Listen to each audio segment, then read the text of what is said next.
Welcome back, my pupils. This is Gene coming to you with reloading from the hot pot. Down here in my bunker, and I got a little itchy to go shoot. And I'm very lucky because I can just go out the back door and I've got plate racks spread all over the place. I've got a nice deck to catch all the brass so I don't have to chase it around, because us reloaders, man, you can just never have too much brass. Well, I went over in my safe and I said, what am I going to shoot? I said, you know what? I haven't had this gun out just for a little while. This is my CANIK TP9SF. I did a long-term review of it a few years ago, and at that time I had documented 8,000 rounds through it, give or take a couple, but I kept as best paperwork as I could and round count as I could. I've been shooting this pistol in IDPA competition for as long as I've had it. I bought it, I started shooting IDPA, and this is my go-to IDPA gun. I am using my Middleton made little stand here to display it on. Isn't that nice? Let's see, I want to talk about it a little bit. The Warren tactical sights that came on it, I've never had to adjust for the windage. It's always been, this pistol's always been spot on. It does have some holster wear. You can see right there, coming in and out. Cerakote's held up really fine. I mean, for as many times as I've drawn this in and out of a holster, it's held up very fine. Got my CANIK Fanatic grip tape on there. Really am a CANIK fanatic. I really do love my CANIKs for competitive shooting. The finish on this, no, there's nothing wrong with the lighting. It is that dark of a brown. This was the first imports of the CANIKs. Got a couple little wear spots right here on the trigger guard, going in and out of the holster. This has been an excellent firearm. I was just outside shooting it, and yeah, after 8,000 rounds, I quit counting. I really did.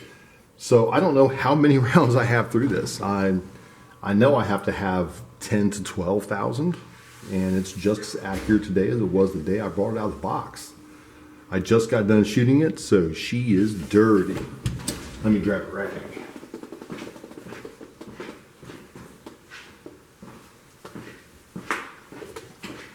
Handy dandy old microfiber there. We're going to take it down. It is unloaded. There's no magazine in it.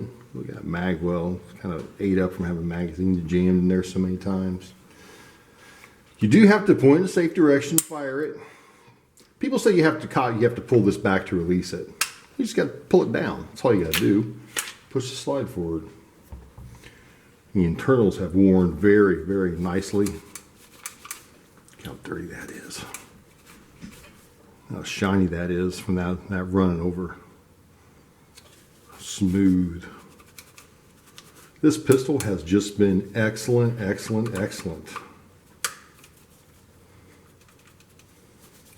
There we go. Take that barrel out. We're going to look at the barrel. I have never changed the recoil spring and guide rod. That is the stock one that came with it, in it. I have never had a problem with it. I hear some people say when you buy CANIK, you've got to cock them back and leave them back for a week, 2 weeks, 3 weeks to ease the tension of the recoil spring. Well, sometimes that is true because these are made by NATO standards, and they are made to shoot NATO rounds, which are by our standards plus P+, from my understanding. I'm going to take this barrel out of here, give this barrel a good wipe down. Look at the wear marks on that barrel. Isn't that just beautiful?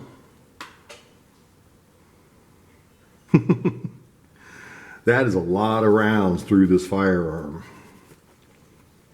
A lot of rounds. Feed ramp still in excellent shape. Chambers in excellent shape. I was shooting some MagTech today, 115 grain, 9mm Luger. That's just the brass out of there. I probably had the magazines loaded. I shot about 150 or so rounds out of it today. I'm not really worried about round count anymore, seeing how reliable this firearm is. The only malfunction I had with this firearm was I did not clean my magazines. These are Metgar mags. I did not clean my magazines from the day I bought it up until the IDPA event before, the event before last that I shot, I think. I think it was the last one last year that I shot. And I had one magazine. The follower nosedived on me. It was so carboned up and built up on the inside of it, it nosedived it. One out of 3 magazines I use. One did it. So Metgar mags, you rock. I was just seeing how far I could push it. I just wanted to see how far I could push it. Let's get this white down here. Let's look at the wear on the inside of the slide. I have shot hollow points through this. I've shot reloaded lead ammo through this. I reload almost all of my competition ammo because I like to stay within the power factors for ease of double tapping targets. I have had to take the ejector out and clean it because it has gotten so carboned up and fouled up in there, it has stuck. So I take that back. I have had another failure with it, but it was from lack of cleaning. But I just wanted to see how far I could push this. How far could I push this firearm without doing anything to it except throwing some oil in it, throwing some oil on the slide rails, and a little bit on a couple spots on the barrel, and just running it, just running and gunning. You can see on the inside of the slide there. Nice little wear mark right there. Nice little ledge. I can feel where that shiny to dull. There's a nice ledge right there where that is at. That is worn. So that is a lot of rounds through this firearm. It's been very, very good to me. It's been very reliable. I have been very, very impressed. So instead of giving it a good clean job, like I probably should, I'm a Lucas Oil fan, so I use the Lucas Extreme Gun Oil. So I am just going to put a couple drops on some locations that I like to put them on.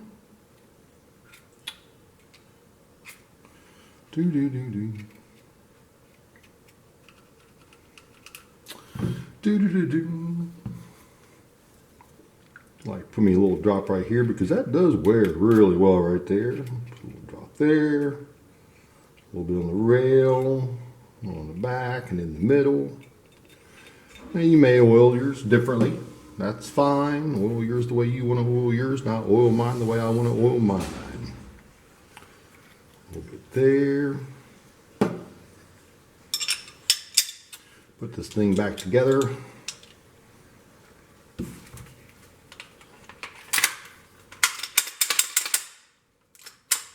The trigger on this it was amazing when I got it. It has gotten amazinger. Can you say amazinger? It's just butter right to the wall. Nice crisp break, nice tactical reset. Even under the stress of competitive shooting, you can feel when you reset that. It clicks on your finger. Nice crisp break. I've got to buy me a trigger pound gauge, trigger gauge. I've got to get one. But it's just been a sweet shooter. Absolute sweet shooter. Going to continue to shoot with it. Going to shoot with it and until something breaks on it. I have not had any of the notorious, they had the notorious firing pin issues. I have not had any firing pin issues with this. I have not had any issues with this, except for my own negligence, which was purposely done, just to see how far I could push it. So, this is my CANIK TP9SF. We got Taylor Freelance brass mag well and back strap. A Freedom Smith trigger, and that trigger has become a bang button. I put an Aid Advanced Optic on it because I like Aid optics. They're economical and they are tough. I've purchased several of them. I've got a couple more of them. I am a budget-minded kind of guy, so this trigger, look at this trigger. It's a bang button. That's the wall. Boom!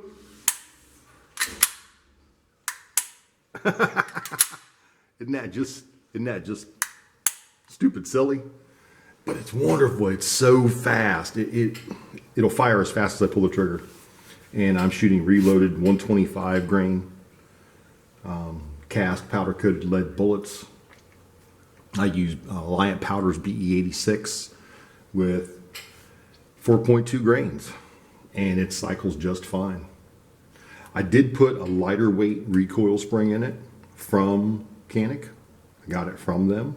I did not try any of the Glock stuff or any of the other manufacturers. I emailed CANIK and said I would like a lighter one because I'm doing different loads, and they sent one to me free of charge, which was very good. I'm very impressed. This gun's really heavy now with this brass on it, but it's got great balance. So when you fire, it's just boom, boom, boom, boom, boom, boom, boom. Really nice. I seen where they have a thumb brake for these now. I'm going to be shooting unlimited this year in 3-gun, and this is my pistol for my 3-gun. Again, we have the CANIK Fanatic grip tape because I just love these guns, man. These guns are awesome. So I just want to give a little update, just share with you a couple of my tools that I use on a consistent basis. It's like a carpenter with his hammer, I'm telling you. The brass I shot out of that looks pretty clean. Nice firing pin strikes. This was just picked up off the deck, not wiped down. But it's got great chamber support. So I just picked this up off the deck, throw it back in my bucket. We tend to do that, you know. I put my reloading from the hot pot stickers on my walkers here. I've been looking at just the internal small ear protection. It just fits inside your ear like a hearing aid. I'm not running across anything really appealing. You know, only a 24, 25 decibel reduction. It's not much. That'd be fine if I was riding my motorcycle or, you know, working on something, hammering on something, sawing on something. But I don't think for shooting. I don't know. I'm getting old now. I kind of like my hearing that I have left. Got a couple other reviews to do. Got my Ruger pistol caliber carbine. I'm gonna do a once over on it. Show you some different things I put on it, and it's been super reliable too. I love that. I'm gonna get some more practice in with it, and I think I'm going to use it in a pistol caliber carbine class. Go try some different things. Try to broaden my horizons. Well, that's all I have to say today. I just want to do an update video about my CANIKs. I like them. I've got other tools I like too, but I really like these. They just seem to fit me, you know? And if it fits you, stay with it. So YouTubers, my pupils, that's it. That's all I have today. I hope everybody is doing well, is safe, and take good care of yourself. And remember to always keep blowing the smoke.